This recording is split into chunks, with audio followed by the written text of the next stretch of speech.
یعنی آپ صلی اللہ تعالیٰ علیہ وسلم کی عمر مبارک 50 سال کی تھی، اور یہ ایسا ایک وقت ہے جو آزمائشوں کی انتہا ہو گئی تھی، امتحانات بڑھ گئے تھے۔ حضور صلی اللہ تعالیٰ علیہ وسلم کا ان کافروں نے سوشل بائیکاٹ کر دیا، اعلان کر دیا، اور خانہ کعبہ کے دروازے پر پورے معاہدے ایگریمنٹ کے طور پر کچھ دستاویز لکھ کر کے لٹکا دیے گئے تھے چمڑے پر۔ محمد صلی اللہ تعالیٰ علیہ وسلم کے ساتھ کوئی نہ لین دین کرے گا، نہ کلام کرے گا، نہ ان سے کوئی بھی رشتہ رکھے گا، نہ ان کے پاس کوئی راشن پانی کھانا دانا کچھ جانے دے گا۔ یہ سب چیزیں کعبے کے اوپر لٹکا دی گئی تھی، اور مکہ والے اس کا لحاظ کرتے تھے۔ یہ ایسا تھا کہ صرف حضور صلی اللہ تعالیٰ علیہ وسلم، آپ کے پورے خاندان کا بائیکاٹ تھا۔ شعب ابی طالب جس کو کہا جاتا ہے، مکہ میں ایک گھاٹی، دو پہاڑوں کے بیچ میں ایک درہ ہے، وہاں پر نبی کریم صلی اللہ تعالیٰ علیہ وسلم اور آپ کے خاندان کے لوگ گزر بسر کرتے رہے۔ یہ دن 2 دن 3 دن یا 10 دن 40 دن کا بائیکاٹ نہیں تھا، مسلسل یہ بائیکاٹ 3 سال تک چلا۔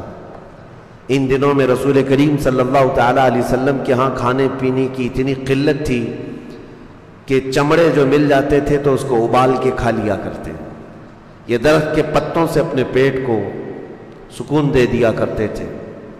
یہ کیفیت 3 سال تک شعب ابی طالب میں چلتی رہی، اور اس کے بعد مکہ کے مشرکین میں سے ہی کچھ لوگ ایسے تھے جیسے مطعم بن عدی، اور بھی کچھ لوگ ایسے جو تھوڑے سوجھ بوجھ رکھتے تھے، وہ تنگ آ گئے تھے، اور انہوں نے کہا کہ ہم اپنے ہی لوگوں پر کتنا ظلم کر رہے ہیں۔ بڑے بڑے رؤسائے قریش اور دوسرے لوگوں کو بلا کر کے انہوں نے بات چیت کی کہ صرف ان کا جرم کیا ہے، ایک خدا کی طرف بلاتے۔ حالانکہ مطعم بن عدی یہ سب مسلمان نہیں تھے، وہ خود بھی کافر تھے، لیکن رحم آیا، انہوں نے آ کر کے مکہ والوں کے بڑے بڑے جتنے سردار تھے سب کو بلا کر کے کہا کہ ختم کرو یہ سب چیزیں، یہ بائیکاٹ کب تک چلتا رہے گا؟ عرب میں ہماری فیاضی مشہور ہے، ہم مہمانوں کو کھلاتے ہیں اور اپنے لوگوں کو اس طرح ترساتے ہیں، یہ کیسی بات ہے؟ تو اس میں ابو جہل اور جو بڑے بڑے لوگ تھے وہ ماننے سے انکار کر گئے، لیکن مطعم بن عدی ایک دبنگ قسم کا شخص تھا، آیا مکہ مکرمہ میں اور آ کر اپنے 8-10 ساتھیوں کو لے کر خانہ کعبہ پر لٹکے ہوئے جو دستاویزات تھے ان کو نکال کر پھاڑ کر پھینک دیا۔ کہا میں اس چیز کو نہیں مانتا، اپنے ہی لوگوں کا بائیکاٹ کیا جائے اور ان کو بے آب و دانہ اس طرح سے ترسایا جائے۔ اس کے مقابلے میں آنے کی کسی کی سکت نہیں تھی، کسی کی ہمت نہیں تھی، سبوں نے مان لیا۔ پھر اس طرح سے جا کر کے یہ سوشل بائیکاٹ ختم ہوا، لیکن حضور اکرم صلی اللہ تعالیٰ علیہ وسلم کو یہ سال یعنی نبوت کا 10واں سال تھا، ایسے غم لاحق ہوئے کہ جناب ابو طالب کا اسی سال انتقال ہوا۔ جو شفیق و مہربان چچا رہے، آپ صلی اللہ تعالیٰ علیہ وسلم کو وہ 8 سال کی عمر سے لے کر کے آپ کی عمر 50 سال کی تھی، اس وقت تک ساتھ رکھتے رہے۔ تقریباً یوں سمجھ لیں 42 سال میرے آقا صلی اللہ تعالیٰ علیہ وسلم کے ان کے ساتھ گزرے۔ انتقال ہوا اور چند دن نہیں گزرے تھے کہ اسی سال حضور اکرم صلی اللہ تعالیٰ علیہ وسلم کی سب سے قریبی محبوبہ سیدہ خدیجۃ الکبریٰ کا بھی انتقال ہوا۔ آپ کی زوجہ محترمہ، آپ کی رفیقہ حیات، اور صرف شریک حیات ہی نہیں تھی بلکہ وہ ایسی انیس اور ایسی حوصلہ دینے والی خاتون جیسے کل میں نے ذکر کیا تھا، ان کا انتقال نبی کریم صلی اللہ تعالیٰ علیہ وسلم کے لیے غموں کا سال ہوتا، اسی لیے اس سال کا نام ہی عام الحزن رکھ دیا گیا۔ یہ میں آپ کو بتا رہا ہوں، اسلام کی اس ہرے بھرے باغ کو پوری دنیا میں لہلہانے کے لیے جو چیزیں پیش آئی ہیں وہ ہلکی پھلکی نہیں ہیں۔ عزیزو، تمہیں ایسا لگتا ہوگا کہ میرے باپ مسلمان، میرے دادا مسلمان، میرے گھر میں تو اسلام بچپن سے آیا ہوا ہے، اتنی آسانی سے پھولوں کی سیج پر سج کر نہیں آیا ہے، اس لیے مجھے تمہیں تاریخ بتانی پڑی، اور میں نے اس ٹاپک کو اس لیے چوز بھی کیا ہے کہ تمہیں پتا ہو کہ یہ لہلہاتا ہوا باغیچہ جس کو آج طوفانوں کا مقابلہ کرنا ہو رہا ہے، آج یہ بھی ظالموں کے پہنچائے ہوئے تھپیڑوں کو مقابلہ کر رہا ہے۔ یہ اسلام کا اتنا بھرا باغیچہ کس طرح سے دنیا میں قائم ہوا اور کیسے لہلاتا ہوا اپنی خوشبوئیں پوری دنیا میں بکھیرتا رہا، اس کی تاریخ ابتدا تو کیا ہے؟ اس کی ابتدائی تاریخ یہی ہے۔ نبی کریم صلی اللہ تعالیٰ علیہ وسلم نے بڑی مشقتیں برداشت کی 10 سال تک۔ اب حالات ایسے تھے کہ پھر وہی ٹولہ جنہوں نے وہ دستاویزات پھاڑ کر پھینک دیے تھے کعبے سے، حضور صلی اللہ تعالیٰ علیہ وسلم کا بائیکاٹ ختم کیا تھا، ان کو پھر سے رحم آیا۔ انہوں نے دیکھا کہ محمد عربی صلی اللہ تعالیٰ علیہ وسلم ایک دن رکتے نہیں ہیں، لوگوں کو تبلیغ کرتے ہی رہتے ہیں، بلاتے ہی رہتے ہیں۔ ایک شخص تھا یہی مطعم بن عدی، اس نے حضور صلی اللہ تعالیٰ علیہ وسلم سے کہا میں آپ کو امان دیتا ہوں، اور حرم میں آ کر کے اس نے اعلان کیا آج سے محمد صلی اللہ تعالیٰ علیہ وسلم میری امان میں ہے، جو کوئی ان کو ہاتھ لگائے گا گویا کہ وہ مجھے ہاتھ لگا رہا ہے، میں اس کے مقابلے کے لیے تیار ہوں۔ کافر تھا۔ نبی کریم صلی اللہ تعالیٰ علیہ وسلم نے اس کی پرواہ نہ کی، اور جیسے ہی اس نے اعلان کیا حضور صلی اللہ تعالیٰ علیہ وسلم نے تبلیغ اسلام کا یہ کام اور تیزی سے شروع فرمایا، یہاں تک کہ حج کے لیے جو قافلے آتے تھے سال میں ایک مرتبہ، حج ایسا نہیں ہے کہ صرف یہ اسلام میں فرض رہا، آدم علیہ السلام سے حج چلتا رہا ہے، ہر زمانے میں ہر نبی کے دور میں لوگ حج کے لیے آتے رہے، ارکان الگ ہوتے رہے، مناسک حج جو ہے الگ الگ ہوتے رہے، لیکن حج کے لیے لوگ آتے تھے۔ جتنے لوگ آتے تھے ان کے درمیان حضور صلی اللہ تعالیٰ علیہ وسلم اسلام کو رکھتے، اس کی اچھائیاں بتاتے، لوگ متاثر ہوتے۔ ایک سالانہ بازار لگتا تھا، اوکاس میلہ جس کو کہتے ہیں، اس میلے میں خود رسول کریم صلی اللہ علیہ وسلم تشریف لے جاتے اور وہاں اسلام کو رکھتے تھے۔ جو لوگ دور دراز سے وہاں پر جیسے ایگزیبیشن ہوتا ہے، اوکاس کے میلے میں حضور صلی اللہ تعالیٰ علیہ وسلم دعوت اسلام پیش کرتے تھے۔ اسی لیے قرآن نے کہا ہے حریص علیکم بالمؤمنین، تمہارے پاس وہ رسول آیا ہے جس کو اگر سب سے زیادہ طلب ہے تو صرف تمہارے ایمان لانے کی طلب ہے، تم مومن ہو جاؤ، بس اس رسول کو یہ طلب ہے۔ اوکاس میں حج کے موسم میں حضور صلی اللہ تعالیٰ علیہ وسلم جب تبلیغ فرماتے، مکہ والوں کی تکلیف دن بدن بڑھتی چلی گئی اور انہوں نے نئے نئے طریقے اپنائے۔ حضرت بلال حبشی کو جو کیا اور دیگر صحابہ کو جو کیا، یہ سب دیکھ کر کے مطعم بن عدی اور جبیر، یہ وہ لوگ ہیں جو وہ ٹولہ جنہوں نے دستاویزات پھاڑ دیے تھے، آئے، کہا کہ ایک کام کرتے ہیں، محمد صلی اللہ تعالیٰ علیہ وسلم جو اتنا کر رہے ہیں، ظاہر سی بات ہے اتنی محنت کون کرتا ہے؟ چاہے تو وہ حکومت حاصل کرنا، یا تو حکومت حاصل کرنا چاہ رہا ہوگا، یا بادشاہ بننا چاہ رہا ہے، یا پھر کوئی نہ کوئی عہدہ، یا پھر بہت زیادہ اگر کچھ نہ ہو تو مال و دولت حاصل کرنا چاہتا ہوگا، یا خوبصورت لڑکی۔ محنت آدمی، اس لیے لوگوں کے ذہن و دماغ میں یہی ہوتا ہے، بہت زیادہ اگر کوئی انفلوئنس پیدا کر رہا ہے لوگوں کے اندر تو لوگ آج یہی کہتے ہیں۔ عزیزان گرامی، آج تک یہ لوگوں کا نظریہ رہا ہی ہے کہ اگر ہماری مقبولیت بڑھتی گئی، اگر لوگ ہم کو زیادہ سننے لگ گئے، مجمع بڑھنے لگ گیا، تو لوگ کہتے ہیں شاید اگلے مہینے میں یہ MLA کے لیے اترنے والے ہیں۔ ہاں، بلی کے خواب میں ہمیشہ چھیتڑے ہی ہوتے ہیں، جس کی جیسی ذہنیت ہے ویسی ہی سوچتا ہے۔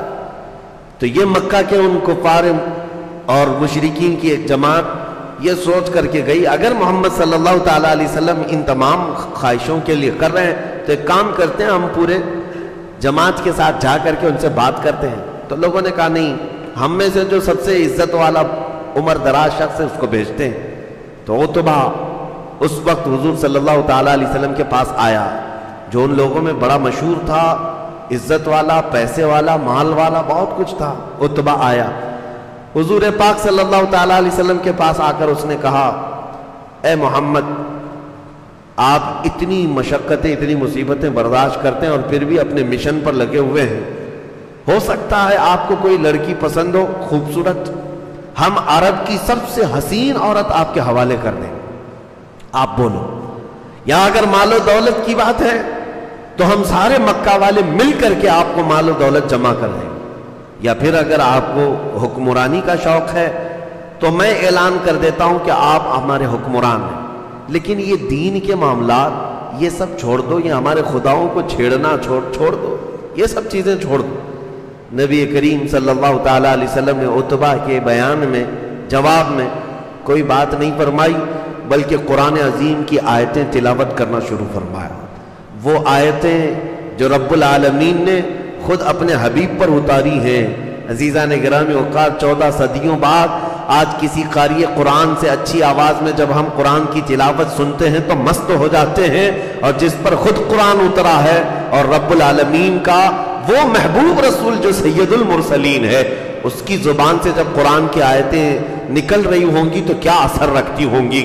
وہ جو عتبہ یہ ساری چیزیں لے کر کے آیا تھا، اس کے رونگٹے کھڑے ہو گئے، یہاں تک کہ بدن میں کپکپی طاری ہو گئی، اور تھوڑی دیر تک رک نہ سکا، فوراً بھاگتا ہوا آیا، اپنی جماعت سے کہنے لگا، اے لوگو ادھر آؤ، میں جہاں جا کر کے آ رہا ہوں اور ان سے جو کلام سن کر کے آ رہا ہوں، یقین جانو میں قسم کھا کر کہتا ہوں، نہ وہ شاعری ہے نہ وہ جادوگری ہے، بلکہ وہ ایک ایسا کلام ہے، میں نے اپنی زندگی میں ایسا کلام کبھی سنا نہیں ہے۔ سننے کو جی چاہتا ہے، طبیعت مائل ہو جاتی ہے، اور اگر اور تھوڑی دیر میں رکتا تو محمد عربی کے غلاموں میں شامل ہو جاتا۔ لوگوں نے کہا، عتبہ تمہیں کیا ہو گیا؟ تم مکہ کے سرداروں میں سے ہو، تمہیں کیا ہو گیا؟ اس نے کہا، مجھے پتا نہیں ہے، لیکن اس کلام میں جو حلاوت اور شیرینی ہے میں نے بڑے بڑے شاعروں کی زبان میں بھی نہیں دیکھی ہے، کہیں میں نے یہ کلام نہیں سنا ہے۔ اس کے بعد اس نے کہا، میں نے سارے آفرز رکھ دیے، ہماری جانب سے جو کچھ بھی پیشکش تھی سب رکھ دیا۔ اے لوگوں، اے میرے مکہ کے ساتھیوں، میرا دل کھل کر کے سامنے آ گیا ہے کہ محمد صلی اللہ تعالیٰ علیہ وسلم نہ حسن کے لیے کھڑے ہیں، نہ دولت کے لیے کھڑے ہیں، نہ حکمرانی کے لیے کھڑے ہیں، وہ کچھ اور ہی چاہتے ہیں۔ لوگوں نے کہا کہ پھر اور کیا چاہتے ہیں؟ کہا، یہ تو ہمیں بھی نہیں سمجھ میں آتا۔ وہ غربت پسند کرتے ہیں، ہلکے کھانے بھی پسند کرتے ہیں، یعنی عام سے سادہ لباس میں رہنا، سادہ غذا کھانا پسند کرتے ہیں، نہ حکمرانی پسند ہے، نہ حسن و جمال، نہ ماں دولت و مال۔ پھر لوگوں نے پوچھا ان کی خواہش کیا ہے؟ تو کہا، ان کی خواہش صرف یہ ہے کہ جو دین وہ لے کر کے آئے ہیں وہ پوری دنیا میں غالب آ کر کے رہے۔ عزیزان گرامی، میں نے خطبے کے بعد وہی آیت آج تلاوت کی ہے۔ میرا مولا فرماتا ہے، هو الذی ارسل رسولہ بالہدی ودین الحق لیظہرہ علی الدین کلہ۔ اللہ فرماتا ہے وہ اللہ ہے جس نے اپنے رسول کو دین حق کے ساتھ بھیجا ہے، دین حق اور ہدایت کے ساتھ بھیجا ہے۔ کس لیے بھیجا ہے؟ خود مولا فرماتا ہے تاکہ اس کا دین پوری دنیا میں غالب آ جائے۔ رسول کس لیے آئے ہیں؟ پوری دنیا میں دین کو غالب کرنے کے لیے آئے ہیں۔ اب یہاں پر رک کر کے میں تاریخ میں پھر واپس جاؤں گا۔ آج کی سچویشن کے اعتبار سے آپ کو کہوں گا، اب تک اس آیت پر پورا عمل نہیں ہو سکا۔ پوری دنیا میں دین غالب آنا ہے۔ حضور پاک صلی اللہ تعالیٰ علیہ وسلم نے پوری کوششیں فرمائی، صحابہ نے کی، تابعین نے کی، اولیاء کاملین نے کی۔ یہ سلسلہ تبلیغ کا چلتا آ رہا ہے اور اسلام کا غلبہ ہونا ہے۔ 14 صدیوں میں ہو سکتا ہے کبھی 2 بر اعظم پر، کبھی 3 بر اعظم پر دنیا میں حکومتیں قائم ہوئی اسلامی، کبھی کبھی 50 سے زیادہ کنٹری، آج بھی 57 کنٹریز بنام اگرچہ مسلمانوں کی ہیں، حکومت اسلام کی کہی جاتی ہے، لیکن اس کو بھی غلبہ ہم نہیں کہہ رہے۔ غلبہ اس وقت ہوگا جب پوری دنیا کے ہر خطے سے آواز آئے گی، لا الہ الا اللہ محمد الرسول اللہ۔ اور آپ اس کو یہ نہ سمجھیں کہ یہ صرف لفاظی ہے، یہ میں قرآن کی بات کر رہا ہوں۔ دین اسلام کا غلبہ قیامت سے پہلے آنا ہے، بلکہ میرے آقا صلی اللہ علیہ وسلم کی حدیث کی روشنی میں اگر بتاؤں، قیامت اس وقت تک نہیں آئے گی جب تک دین اسلام ہر خطے میں نہ پہنچ جائے، ہر گھر میں نہ آ جائے۔ وہ دور آئے گا، وہ امام مہدی کا دور ہوگا، جب اسلام پوری دنیا میں غالب آ کر رہے گا۔ کوئی دوسرا دین، کوئی دوسرا فرقہ، کوئی دوسری جماعت نہیں ہوگی، بلکہ میرا تو یہ وجدان ہے، فرقے، دیگر مذاہب، ادیان تو چھوڑو، پوری دنیا میں انشاءاللہ العزیز جو بھی ہوگا وہ سنی صحیح العقیدہ، بلکہ ہر آدمی یہ کہنے والا ہوگا، لبیک یا رسول اللہ۔ دین کا غلبہ ہو کر رہے گا۔ اب تاریخ کی طرف ہم چلتے ہیں۔ نبی کریم صلی اللہ تعالیٰ علیہ وسلم کی یہ خواہش تھی کہ دین ہر ایک تک پہنچ جائے، اس کے لیے کیا کیا کیا۔ اب یہ غموں کا سال گزرا تھا کہ نبی کریم صلی اللہ تعالیٰ علیہ وسلم نے جب محسوس فرمایا 10 سال کی تبلیغ میں مکہ میں 40-50 سے زیادہ لوگ اسلام نہیں لائے، لیکن باہر والے جو آتے تھے وہ متاثر ہوتے تھے، تو سب سے پہلے مدینے سے 6 لوگ آئے تھے۔ مدینے کا پرانا نام یثرب تھا۔ تاریخ میں یہ بات جاننا ضروری ہے کیونکہ ہمارا مرکز ہے جہاں سے اسلام کی نشو نما ہوئی، پوری دنیا کو انقلاب لانے والی جو زمین ہے، ریولوشن لانے والی جو زمین ہے۔ ایک ڈاکٹر جوزف ایڈم، یہ ایک بہت بڑا سائنٹسٹ بھی ہے، دانشور بھی ہے، اس نے ایک تحریر لکھی ہے۔ اس نے کہا ہے کہ آج دنیا اس بات سے ڈر رہی ہے کہ کہیں عربوں کے ہاتھ میں نیوکلیئر ہتھیار نہ پہنچ جائے، یعنی نیوکلیائی ہتھیار جو ہیں یہ عربوں کے ہاتھ میں پہنچ نہ جائیں، نہیں تو پوری دنیا کی نیند حرام کر دیں گے، اور اسی لیے ان کو کسی کو نیوکلیئر نہیں بنایا گیا، یا جیسے بھی ہے۔ تو اس نے ڈاکٹر جوزف ایڈم نے کہا، مسلمان تو نہیں ہے، نام سے بھی آپ کو لگتا ہوگا، اس نے کہا یہ جو ڈرے سہمے ہوئے لوگ ہیں کہ عربوں کے ہاتھ میں نیوکلیئر نہ پہنچ جائے، یہ بیوقوف ہیں، ان کو پتہ نہیں عربوں کو ہاتھ میں آج پہنچنے کی بات تم کر رہے ہو، 1400 سال پہلے ہی نیوکلیئر کے طور پر پوری دنیا میں اسلام کا حملہ ہو ہی چکا تھا۔ وہ اس کو کہتا ہے مدینے سے نکلا ہوا انقلاب یہ نیوکلیئر سے کم کا نہیں تھا، اگرچہ دشمنوں کی زبان سے ہے۔ وہ کہتے ہیں وہ وجہ کیا ہے؟ وہ کہتا ہے کہ جہاں پر یہ نیوکلیئر اس کا اثر پڑتا ہے وہ ہمیشہ کے لیے زمین پر اثر ہو جاتا ہے۔ کہا ہم نے دیکھا ہے کہ ریولوشن اسلام کا جو مدینے سے آیا ہے دنیا میں، وہ آج تک ٹھنڈا ہونے کا نام نہیں لیتا، اس کا اثر بڑھتا ہی چلا جا رہا ہے۔ تو یہ انقلاب جس زمین سے آیا اس زمین کا جغرافیہ جاننا ضروری تو ہے۔ یہ سرب بیماریوں کا ایک مرکز، لوگ وہاں پر زیادہ جانا پسند نہیں کرتے، وہاں کے رہنے والے جو باشندے تھے پرانے، یہ میرے آقا صلی اللہ تعالیٰ علیہ وسلم کے قدمائے ناز ہیں کہ یثرب میں پڑھے تو اس کو طابہ، طیبہ اور مدینۃ المنورہ بنا۔ حضور کے قدموں کی برکت ہے، بلکہ جہاں جانے والے بیمار ہو کر کے آتے تھے، اب حال یہ ہے کہ بیمار وہاں جا کر شفا لے کر آتے ہیں۔ میرے آقا نے فرمایا غبار المدینۃ فیہ شفاء، مدینے کی اڑنے والی دھول مٹی میں بھی شفا ہے۔ ہاں، مدینے سے جو صحابہ گھوڑ سواری کرتے یا گھوڑے پر دوڑ کر کے نکلتے، تو گھوڑے جب دوڑتے تھے تو ٹاپ کے نیچے سے دھول اڑتی تھی، اور دھول جو چہروں پر آتی، فرمایا گیا کہ وہ دھول کو صاف نہ کرو۔ دنیا میں کہیں پر بھی جائیں تو دھول مٹی اپنے چہرے سے ہم پوچھتے ہیں، مدینے کی مٹی کے لیے کہا مت صاف کرو، اس لیے کہ وہ تمہارے جسموں کی دوا بھی ہے، شفا بھی ہے، شفا ہے۔ وادی بطحان آج بھی وہ علاقہ ہے جہاں خاکے شفا جس کو مشہور کا سارے لوگوں میں مشہور ہے، ایک مٹی مدینے کی وادی بطحان، وہاں کے لوگوں کے جسموں میں کھجلی تھی، تو انہوں نے عرض کیا تھا حضور صلی اللہ تعالیٰ علیہ وسلم سے، حضور نے فرمایا تھا یہاں کی مٹی لے کر جسموں میں لگا لو، انہوں نے لگایا، زندگی بھر کے لیے ان کو شفا مل گئی۔ آج تک وہاں سے جو تبرکات کے قائل ہیں وہ تمام اہل عقیدت، اہل محبت اس مٹی کو عقیدت سے اٹھا لاتے ہیں۔ ہمارا تو یہ ماننا ہے کہ وہ ایک خاص علاقہ ہے جہاں سے مٹی لاتے ہیں لوگ، لیکن ہم تو یہ مانتے ہیں کہ حضور کا پورا مدینہ دار الشفا ہے، پورا مدینہ دار الشفا ہے۔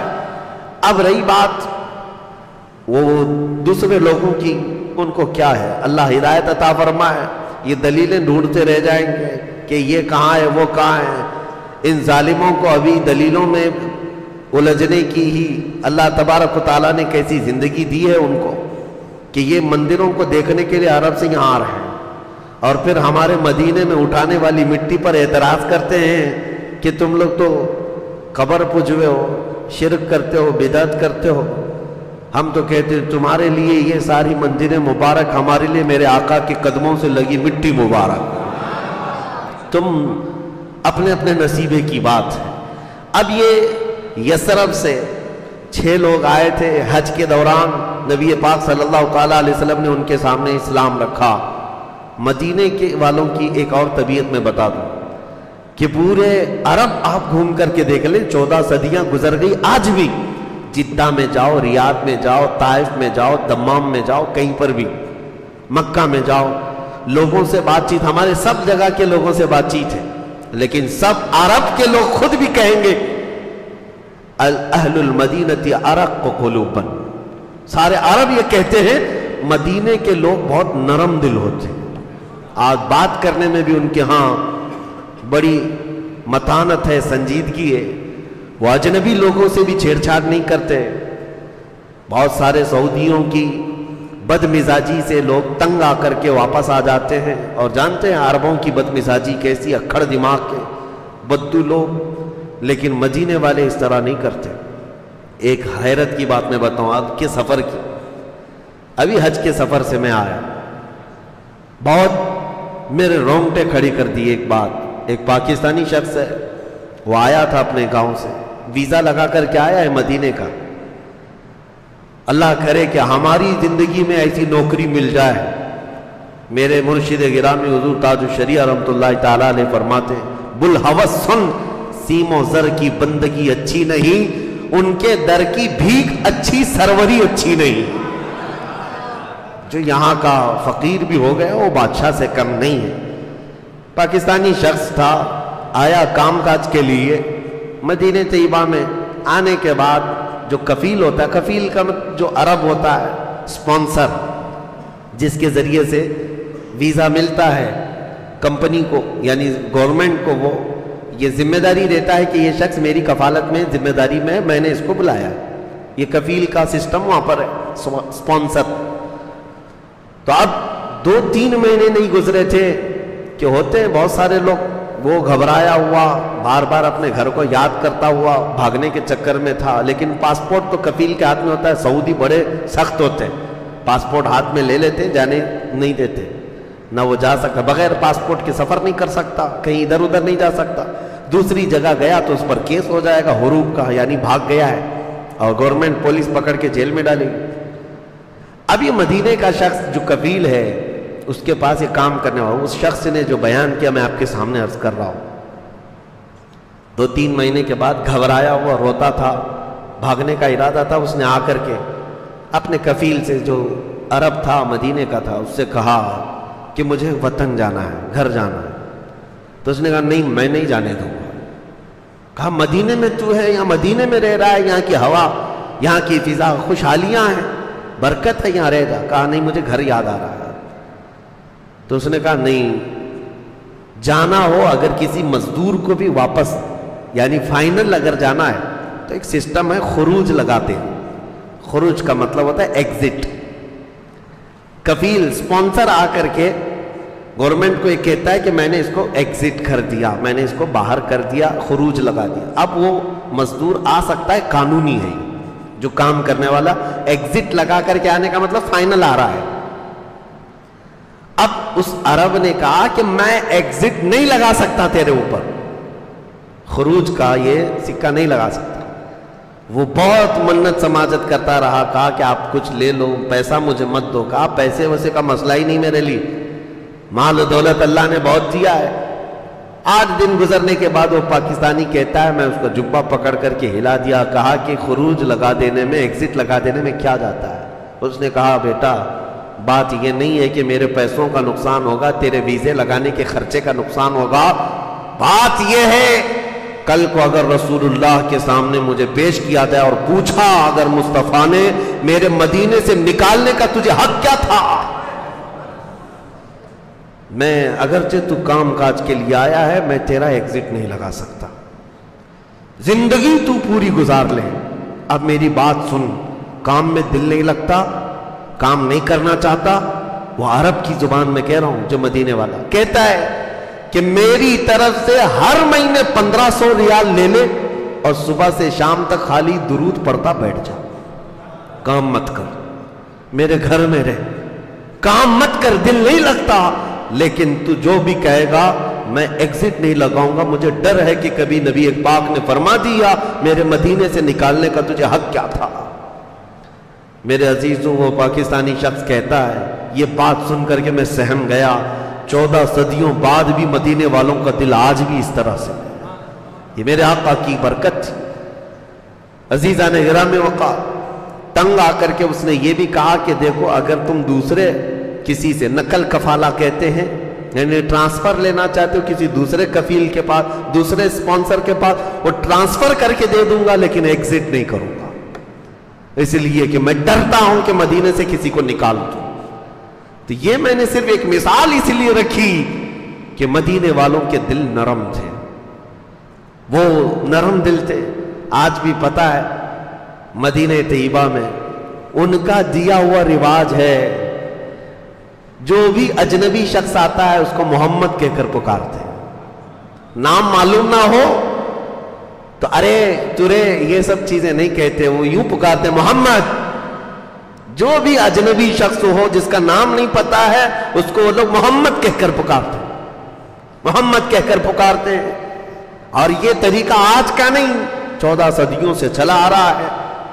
ان کے جو علماء ہیں وہ کہتے ہیں یہ رواج ہمارے بزرگوں نے دیا ہے کہ سب سے پہلے ہمارے مدینے میں جو شخص آیا اجنبی، وہ محمد عربی صلی اللہ تعالیٰ علیہ وسلم کی شکل میں، اور ایسے آئے کہ ہمیں دنیا کی اجنبیت سے نکال کر پوری دنیا کا مرکز بنا دیا۔ جو بھی آتا ہے مدینے میں مہمان، ہم اس کو محمد کہہ کر پکارتے ہیں۔ عزیزان گرامی اوقات، 6 لوگ پہلے اسلام لائے، یہ لوگ گئے، دوسرے سال پھر کچھ لوگ آئے، 12 لوگ اسلام قبول کیے۔ اب جب 12 لوگ اسلام قبول کیے تو نبی کریم صلی اللہ تعالیٰ علیہ وسلم نے حضرت مصعب صحابی ہیں ان کو بھیج دیا یثرب، جا کر کے کہ تم لوگوں میں تبلیغ کرو اور ان کو تعلیم دو۔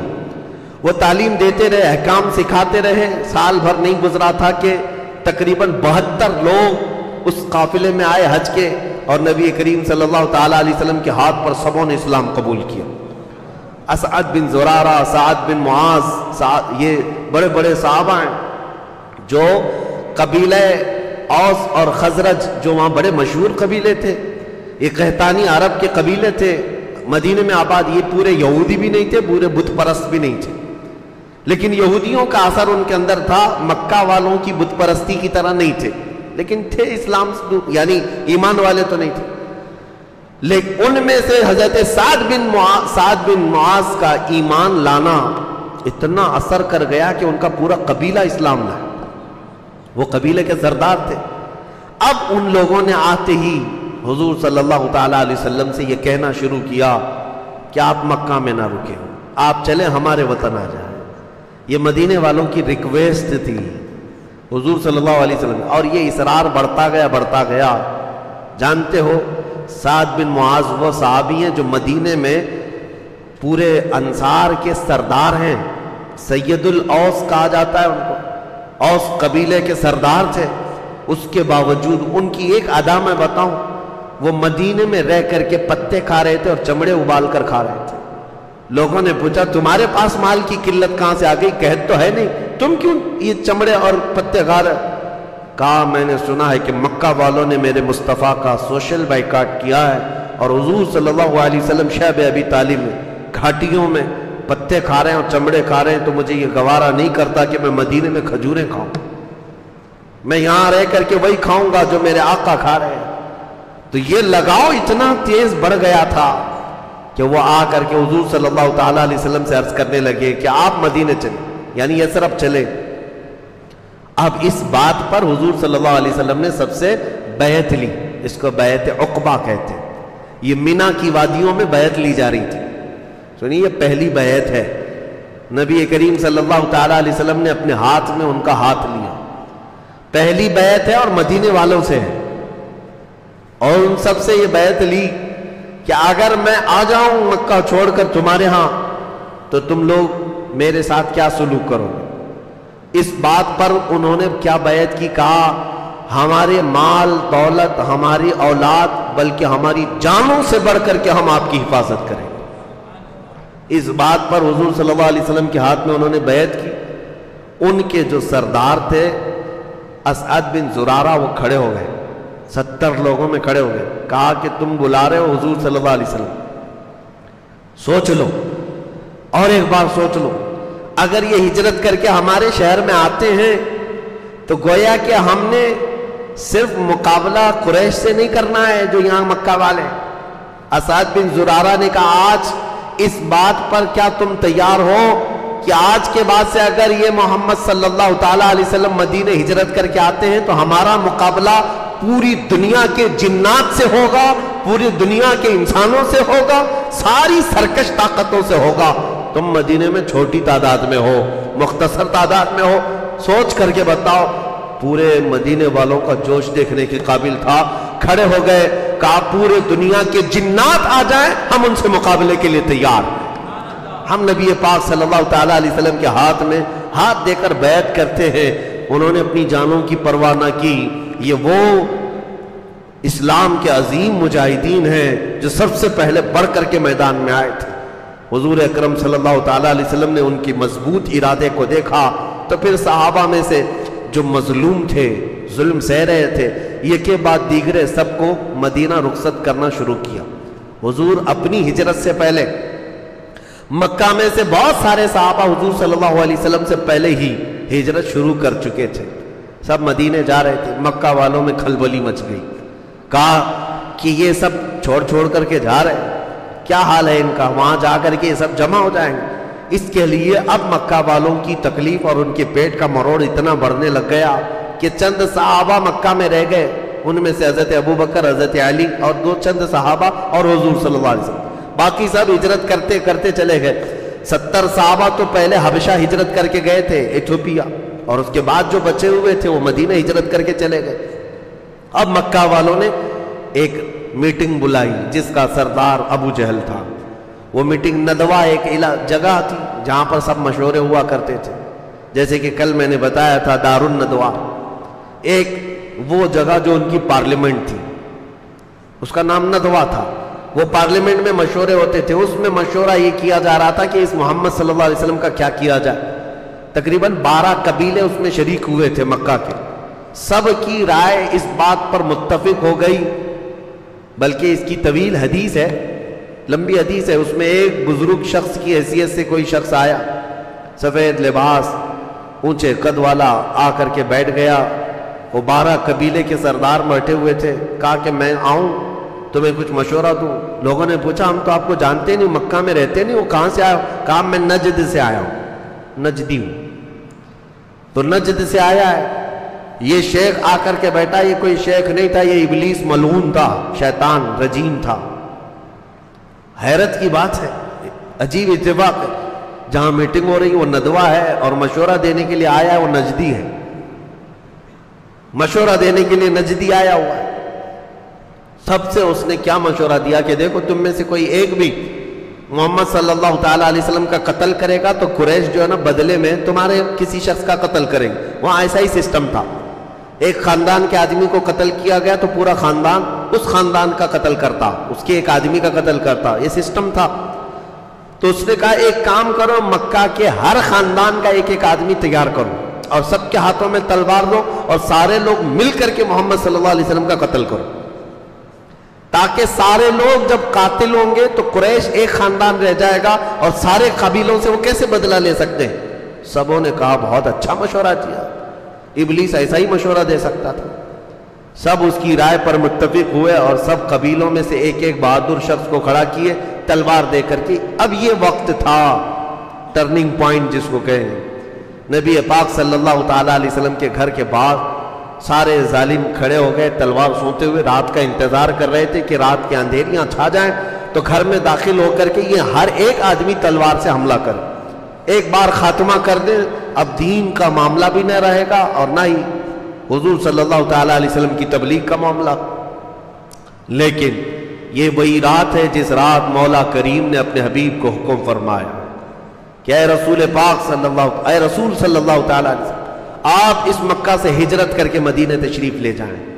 حضور چاہتے تو پہلے ہی چلے جاتے، لیکن اللہ کے حکم کا انتظار کر رہے تھے۔ حضور صلی اللہ تعالیٰ علیہ وسلم اس دن اٹھے، حضرت علی کو اپنے بستر پر سلایا، امانتیں سپرد کر دی مکہ والوں کی، کہا صبح یہ دے کر کے تم بھی مدینہ چلے آنا۔ رات کے وقت اپنے گھر سے نکل رہے، سورہ یاسین کی تلاوت کرتے ہوئے ہاتھ میں مٹی کے کنکریاں کچلیں اور ان کافروں کے منہ کی طرف پھینک دیا، سب اندھے ہو گئے، کوئی دیکھ نہ سکا۔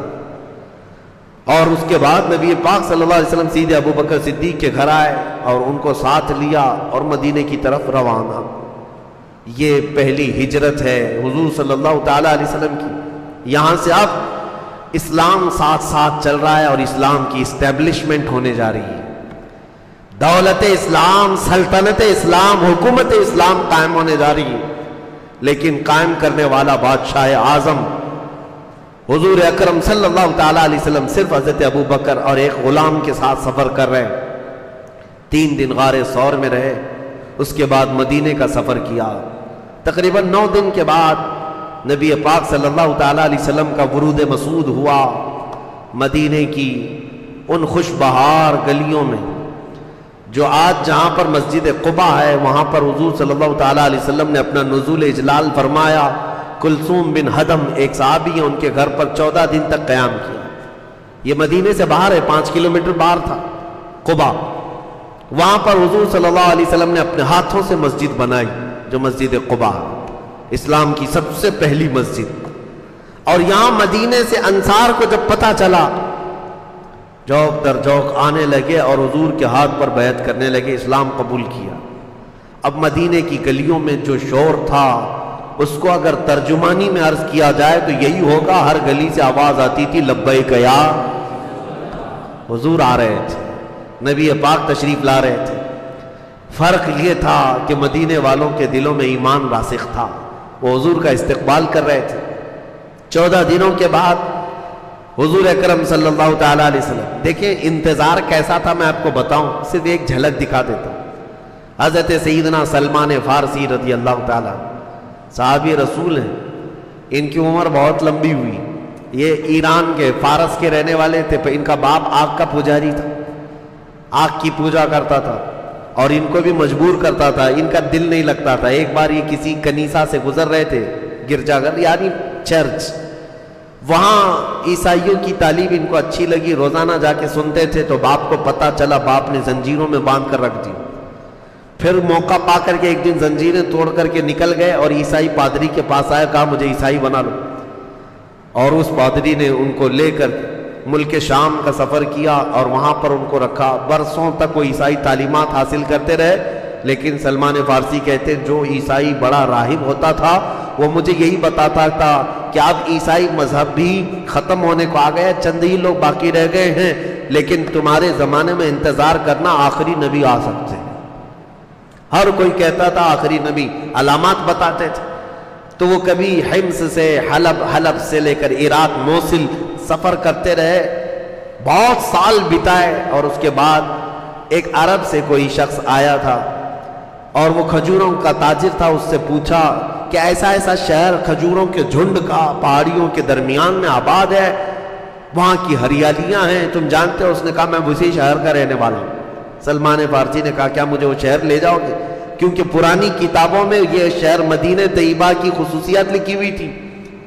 حضرت سلمان فارسی کو شوق تھا اور وہ عرب یہودی آیا، سلمان فارسی سے کہا میں تمہیں اس شہر لے جاتا ہوں۔ لے کر کے آیا، لیکن آ کر کے اس نے اعلان کیا میرا غلام ہے، اور بازار میں بیچ دیا۔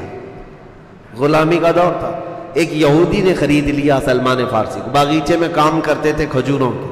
یہ بات میں اس لیے عرض کر رہا ہوں، ان کی عمر کا کافی حصہ عیسائی مذہب میں گزرا، لیکن انتظار تھا۔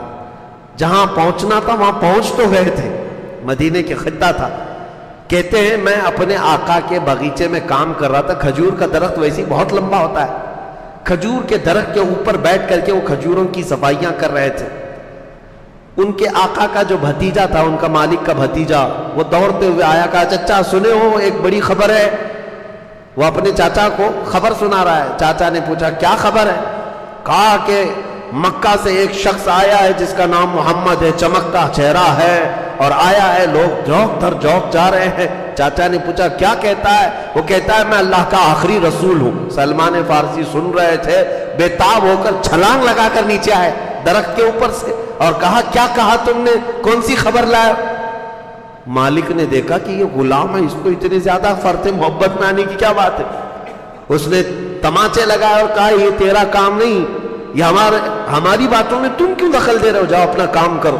سلمان فارسی کو اسی دن سے یہ دل میں لگ گئی تھی بات کہ جس کے انتظار میں نے سالوں بتائے ہیں، رب العالمین نے اس آخری رسول کو یہاں پر بھیج دیا۔ مدینے میں انتظار چل رہا تھا، ایسا نہیں ہے۔ آج میرے عزیزوں ہم اہل مدینہ کی عقیدت اور ان کی محبتوں کو سلام کرتے ہیں۔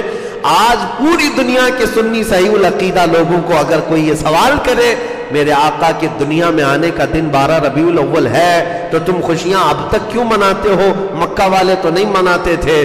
ہم یہی کہتے ہیں مکہ والوں کی نصیب میں اگرچہ نہیں تھا، لیکن حضور جب ہجرت کر کے مدینے جا رہے تھے تو مدینے والوں نے تو منایا تھا، جلوس نکلا تھا پورا باضابطہ، حضور کا استقبال ہوا تھا، دف بجا بجا کر بچیاں پکارتی تھی طلع البدر علینا من ثنیات الوداع وجب الشکر علینا ما دعا للہ داعی، جس کا مطلب ہی یہ ہوتا ہے سنیت الوداع کی گھاٹیوں سے ہم پر 14ویں کا چاند طلوع ہو گیا ہے، اللہ کی طرف بلانے والا وہ رسول ہمارے درمیان آ گیا ہے، اور پھر ہم پر اللہ کا شکر واجب ہو گیا ہے۔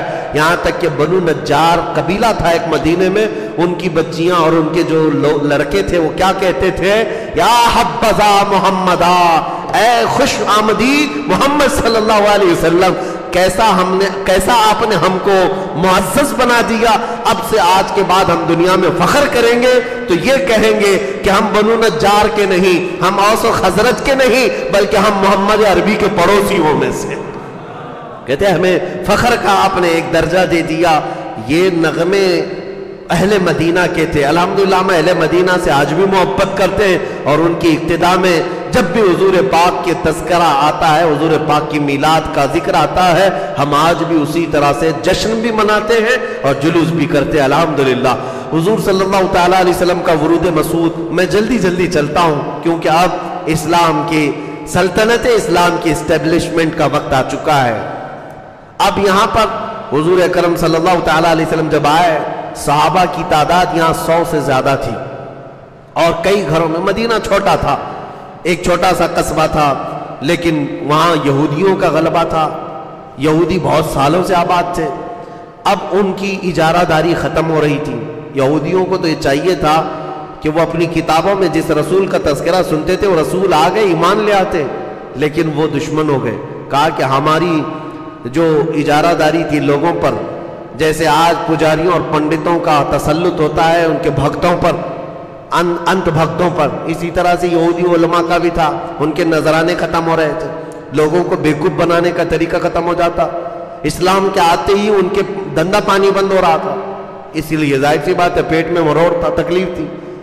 یہودیوں نے اختلاف شروع کیا، اونچی نیچی باتیں الگ الگ شروع کیا، لیکن صحابہ اکرام رضوان اللہ تعالیٰ علیہ مجمعین ایسے مضبوط ہو گئے کہ نبی پاک صلی اللہ تعالیٰ علیہ وسلم نے آتے ساتھ سب سے پہلا کام جو فرمایا وہ مسجد نبوی کی بنیاد رکھی۔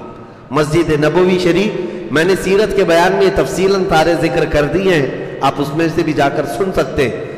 مسجد نبوی کی تعمیر اس لیے بہت اہم ہے کہ مسجد کی بنیاد اسلام کے لیے صرف عبادت گاہی نہیں ہے، بلکہ یہ پوری ایک پارلیمنٹ ہے، یہ پورا ایک نظام چلانے کا مرکز ہے۔ یہاں پر امیر غریب کا فرق ختم کر کے صفوں میں کھڑا کر دیا جاتا ہے۔ یہ جگہ درسگاہ بھی ہے، یہ جگہ شفا خانہ بھی ہے۔ مسجد نبوی کئی کاموں کے لیے استعمال ہوتی تھی، جنگی حالات کی ترتیب دینا، منصوبے اور دیگر معاملات مسجد نبوی میں ہوتے، بیماروں کو لا کر کے وہاں رکھا جاتا اور ان کی تیمارداری مسجد نبوی میں ہوتی، اور تقریباً 70 کے قریب اصحاب صفہ جو گھر بار چھوڑ کر کے آئے تھے۔ اسلام کی پہلی یونیورسٹی ہے جو مسجد نبوی ہے، آج بھی وہ کٹا موجود ہے، چبوترا موجود ہے، جس پہ اصحاب صفہ بیٹھ کر حضور سے تعلیم حاصل کرتے تھے۔ مسجد کئی چیزوں کے لیے اہم تھی، مسجد بنایا، اور دوسرا سب سے پہلا کام حضور اکرم صلی اللہ علیہ وسلم نے جو فرمایا عقد مواخات، بھائی چارگی کا رشتہ قائم کیا انصار اور مہاجرین کے درمیان۔ انصار مدینے کے صحابہ، مہاجرین جو ہجرت کر کے آئے تھے اور نئے لوگ، مدینے میں ان کے مکانات نہیں تھے، کاروبار نہیں تھا۔ رسول پاک صلی اللہ علیہ وسلم ایک مہاجر صحابی کو پکڑتے، ایک انصار کو، اور دونوں کا ہاتھ ملا کر کہتے آج سے تم بھائی بھائی ہو۔ حضور کے فرمان کا وہ ایسا احترام کرتے کہ انصار صحابہ نے جی جان لگا دیا، اپنے مہاجر بھائی کو گھر لے جاتے اور ساری پراپرٹی سامنے رکھتے، میری اتنی جائیداد ہے، اتنے باغیچے، اتنی دکانیں ہیں، آج ان میں سے آدھا میرا ہے اور آدھا تمہارا ہے۔ یہاں تک کہ میراث کی آیتیں نازل ہونے سے پہلے تک، قرآن میں وراثت کی جو آیتیں آئی ہیں، آیتیں نازل ہونے سے پہلے تک اگر کوئی انصاری صحابی کا انتقال ہو جاتا مدینے میں تو ان کے مہاجر صحابہ کو، صحابی بھائی کو پوری وراثت مل جاتی تھی، یعنی وہ سگے بھائی نہیں تھے لیکن وراثت پوری ملتی تھی۔ اس طرح کی بھائی چارگی قائم ہوئی، انصار نے کوئی شوشہ نہیں چھوڑا، بلکہ حضرت عبد الرحمن بن عوف کہتے ہیں میرے جو بھائی تھے انصار و سعد، وہ تو گھر لے گئے اور کہا تم نئے ہو، آدھی دکان، ایک دکان تمہاری ایک دکان میری، ایک باغیچہ میرا ایک باغیچہ تمہارا، میری 2 بیویاں ہیں، ایک کو طلاق دے دوں گا عدت کے بعد، تم اس سے نکاح کر لو۔ یہ کون ایثار و قربانیاں دے سکتا ہے؟ رسول رحمت صلی اللہ تعالیٰ علیہ وسلم کا قائم کیا وہ معاشرہ ہے۔ میں دنیا کو چیلنج کے ساتھ پوچھتا ہوں ایسی سوسائٹی قائم کر کے دکھا دو۔ حضور نے عقد مواخات جو قائم کیے، لیکن مہاجرین ایسے نہیں تھے کہ جو دیا سب لے لیا۔ یہاں حالات ایسے بٹنے لگے تو امیر بھی جائے غریب بھی جائے سب لے کر کے آئے، مفت میں مل رہا ہے نا، لے لیں گے۔ حق کس کا ہے وہ نہیں دیکھا جاتا، راشن بٹ رہا ہے تو بھی لے لو، پیسے بٹ رہے ہیں تو بھی لے لو، اس میں سب شریک ہیں۔ مہاجرین غیرت مند تھے، انصار سے کہا کہ نہیں، نہ تمہارے باغیچے ہم لیں گے، نہ تمہاری دکانیں، نہ تمہاری بیویاں، ہمیں لے جاؤ مدینے کے بازار میں کھڑا کرو اور ہمیں یہاں کی تجارت کے طریقے سکھاؤ۔ مہاجرین خود ان پر ڈیپینڈ نہیں تھے، سیلف اپنے اعتبار سے گئے بازاروں میں تجارت کے ہنر سیکھے۔ عبد الرحمن بن عوف صحابی ہیں، یہ وہ صحابی ہیں جو سب چھوڑ کر کے آئے تھے، لیکن 10 سالوں کے اندر ان کی تجارت کا حال یہ تھا کہ پورے مدینے میں ان سے بڑا مالدار کوئی تھا ہی نہیں، ان سے بڑا مالدار نہیں تھا۔ پھر حضرت عثمان بن عفان تھے، یہ وہ لوگ ہیں جو مدینے میں تجارت کر کے اپنے آپ کو فروغ دیے، صرف انصار کے پیسوں پر پوری زندگی نہیں گزاری۔ یہ عقد مواخات تو ایسی تھی کہ ایک پانی کا چھوٹا سا پیالہ بھی آ جائے صحابہ سب سے پہلے دوسرے کی طرف دیکھتے تھے کہ کہیں ان کو پیاس نہ لگی۔ یہ صرف بولنے والی بات نہیں تھی، رسول رحمت صلی اللہ تعالیٰ علیہ وسلم نے جو اسلام کی حکومت اسٹیبلش کرنے سے پہلے یہ جو بھائی چارگی قائم کی، یہ مین ریڑھ کی ہڈیاں تھیں، بنیادیں تھیں۔ آج اگر تم چاہتے ہو کوئی چیز قائم کرنا تو صرف سکتہ حاصل کر لینا یہ اصل بات نہیں ہے۔ حکومت کا تختہ کبھی بھی تمہیں مل جائے گا، کبھی بھی مل جائے گا، لیکن چلاؤ گے کیسے؟ تمہارے پاس وہ اخلاق کا ہے، تمہارے پاس وہ نظام کا ہے۔ نبی کریم صلی اللہ تعالیٰ علیہ وسلم نے سب سے پہلے صحابہ کے دلوں میں نظام بھر دیا تھا، اخلاق بھر دیے تھے، ایثار بھر دیا تھا۔ اسی لیے ان کے یہاں خرد برد اور خیانت کی ایک روایت بھی بتا دو کسی صحابی نے 1 روپیہ کسی کا دبا لیا، 1 سکہ کسی کا رکھ لیا، نہیں۔ سختیاں تو ایسی تھی، ایک جنازہ آیا حضور صلی اللہ علیہ وسلم کے پاس، جنازے کے لیے لوگ کھڑے ہو گئے، حضور نے سب سے پہلے جنازہ پڑھانے سے پہلے پوچھا اس انتقال کیے ہوئے شخص کے اوپر کسی کا قرضہ باقی ہے؟ جماعت میں کھڑے ہوئے جو صفیں لگا چکے تھے ان میں سے ایک شخص نے کہا کہ میرے 2 درہم باقی، 2 درہم 2 سکے۔ رسول رحمت صلی اللہ علیہ وسلم پیچھے ہٹ گئے، کہا صلو علی صاحبکم ولا اصلی علیہ، تم چاہو تو اپنے دوست کی جنازہ کی نماز پڑھ لو، میں نہیں پڑھوں گا، اس پر قرضہ رہ گیا ہے۔ یہ سختیاں تھیں، اس پر قرض باقی رہ گیا، میں نماز جنازہ نہیں پڑھوں گا۔ صحابہ اس بات سے خوف زدہ رہتے تھے، اپنے معاملات اس قدر مضبوط رکھتے تھے کہ کوئی انگلی نہیں اٹھا سکتا تھا، کوئی انگلی نہیں اٹھا سکتا۔ عزیزان گرامی وقار، پوری دنیا ان سے متعارف ہے اخلاق و کردار میں۔ یہ اسٹیبلشمنٹ میں بہت ضروری چیزیں میں عرض کر رہا ہوں، حکومت یوں ہی نہیں قائم ہوئی اسلام کی، ان کے درمیان کیا کیا۔ حضرت ابوبکر صدیق کا جب دور آیا تھا تو ایک یہودی خاتون نے چٹھی لکھ کر کے بھیجا تھا کہ مجھے مدینے میں رہنا نہیں ہے، مجھے یمن جانا ہے۔ حضرت ابوبکر صدیق نے 2 جوانوں کو اس کے حوالے کر دیا، ایک اونٹنی ایک سواری دے دی، اس عورت سے کہا کہ جاؤ تم اپنے قبیلے میں جاؤ۔ یہ 2 جوان وہ عورت جا کیوں رہی تھی؟ مسلمانوں سے نفرت تھی، یہ سوچ کر کے جا رہی تھی کہ یہ لوگ پتہ نہیں کب عزت لوٹ لیں، کیا کر دیں، نعوذ باللہ۔ لیکن یہ دو نوجوانوں نے اس خاتون کو مدینے سے لے کر یمن تک کا سفر ایسا کروایا، وہ یمن پہنچتی ہے اور کہتی ہے پورا سفر انہوں نے چہرہ اٹھا کر نہیں دیکھا میری طرف، اوپر بیٹھی کون ہے، بیچ میں اگر کوئی چوکی آتی، کہیں پر تفتیش چیکنگ پوائنٹ آتا بھی تو یہ دونوں نوجوان کہتے تھے خلیفہ اسلام کی مہمان جا رہی۔ یہ باتیں تھی، یمن پہنچ گئی، وہ یہودی عورت تھی، اپنے قبیلے کو بلاتی، خاندان کو بلاتی، کہتی ہے میں مدینے سے ڈر کر آئی تھی، عزت بچا کر آئی، لیکن اے لوگوں تم سب کے سب گواہ ہو جاؤ، میں سمجھتی ہوں اگر خاتون کی عزت کہیں محفوظ ہے تو مدینے میں محفوظ، میں واپس مدینے جاتی ہوں۔ وہ واپس مدینے آئے، یہ چیزیں پیدا کی تھی رسول کریم صلی اللہ تعالیٰ علیہ وسلم، پھر حکومت قائم ہوئی ہے۔ آج اگر تم یہ کہتے بھی ہو کہ ہمارے ہاتھ میں کوئی چیز کیوں نہیں آتی، آ بھی جائے تو کیا کر لو گے؟ دیکھا نہیں ہے کچھ لوگوں کے ہاتھ میں آتی، ایسا لگتا ہے جیسے کسی کوے کو بڑا پن دے دیا گیا ہے، وہ جہاں چاہتا ہے اپنی گندگی پھیلاتا رہتا ہے۔ مسلمانوں کی بات کر رہا، جس کو کرسی ملی، جس کو عہدہ ملا، نہ کوئی تمیز ہے، نہ کوئی اخلاق ہے، کچھ نہیں، اسے مال جمع کرنے کے علاوہ کوئی فکر ہی نہیں ہے۔ وہ کب دین مصطفیٰ کو سیکھا ہے، کب دین مصطفیٰ کو جانا ہے؟ عزیزان گرامی وقار، اسٹیبلشمنٹ جو اسلام کے حکومتی اعتبار سے، سیاسی اعتبار سے ہوئی، یوں ہی نہیں، پہلے اخلاق بنائے گئے، اخلاق کی عمارت تعمیر کی گئی ہے، لوگوں میں محبت کا جذبہ بھر دیا گیا ہے، ایمان مضبوط کیا گیا ہے، اس کے بعد یہ حکومت کا تختہ قائم ہوا ہے۔ نبی رحمت صلی اللہ تعالیٰ علیہ وسلم نے صحابہ کے دلوں میں یہ باتیں گھر فرمائی تھی۔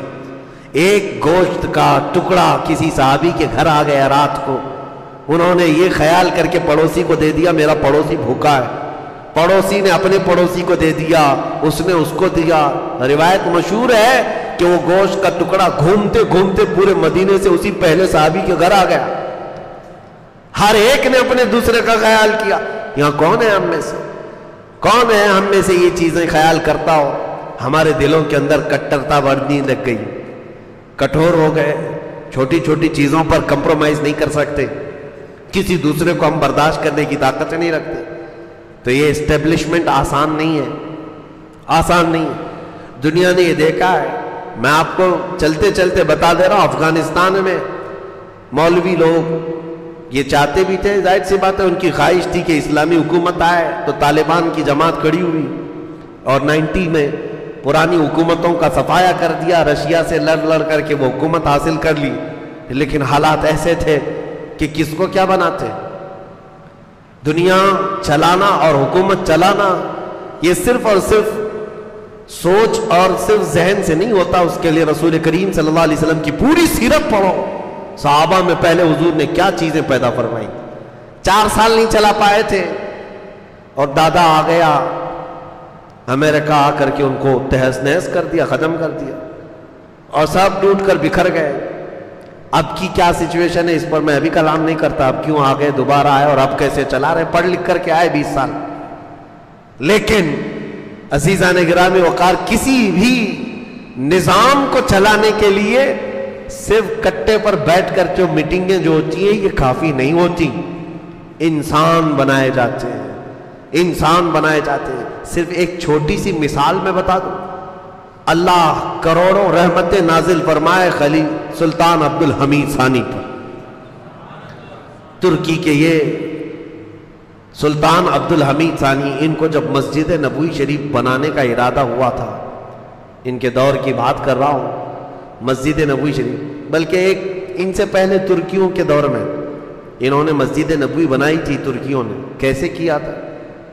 ماسٹر پلاننگ جس کو کہتے ہیں، معاشرہ پہلے تشکیل دینا ہے کسی چیز کو بنانے کے لیے۔ مسجد نبوی کی تعمیر جدید کی بات کر رہا ہوں، یعنی رینوویشن کرنا تھا، تو ترکیوں نے 500 جوڑے ایسے جن سے ابھی بھی بچے پیدا ہوئے ان کو لے جا کر کے ایک بستی بسائی، جتنے لڑکے تھے ان کو دنیا کی آوازوں سے دور رکھا، ہر طرح کی خرافات سے دور رکھا، ایک بستی بسائی 500 لوگوں کی، کنٹینیو ان کو قرآن پاک سنایا جاتا تھا، اور وہ بچے جیسے ہی بولنے لگے وہ خالص قرآن کی زبان بولنے لگے۔ بچوں میں یہ ماحول تھا کہ زبان کھلتے ہی ان کو حفظ قرآن پر لگا دیا گیا. 7 سال کی عمر میں بچے حافظ قرآن ہوں, ان کو حدیثیں پڑھائی گئی, اور پھر اس کے بعد ان میں سے ہر ایک بچے کو ایک الگ ہنر سکھایا گیا. کسی کو مستری, کسی کو پینٹر, کسی کو کارپینٹر, الگ الگ.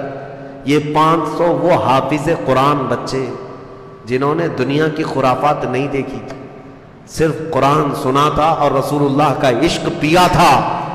یہ پوری جماعت تیار ہوئی. جب یہ جوان ہوئے تو ان کو لا کر مسجد نبوی کی تعمیر جدید کا حصہ کیا. یہ میں اس لیے مثال دے رہا ہوں, کسی چیز کی اسٹیبلشمنٹ کے لیے ماسٹر پلاننگ ہوتی ہے, پہلے انسان بنائے جاتے ہیں, اخلاق تعمیر کیے جاتے ہیں. آج آپ یہ سوچ رہے ہیں کہ ہمارے بچے آوارہ رہے اور کل حکومت اسلام آ جائے. یا آواروں سے کیا اسلام چلے, ان بد مزاج ڈاکوؤں سے کیا اسلام کی حکومت کا اسٹیبلشمنٹ ہو سکتا ہے. آپ اپنے بچوں کے اخلاق پر توجہ دیں, ان کو وہ ماحول دیں کہ یہ خود کھڑے ہو جائیں گے انشاءاللہ العزیز.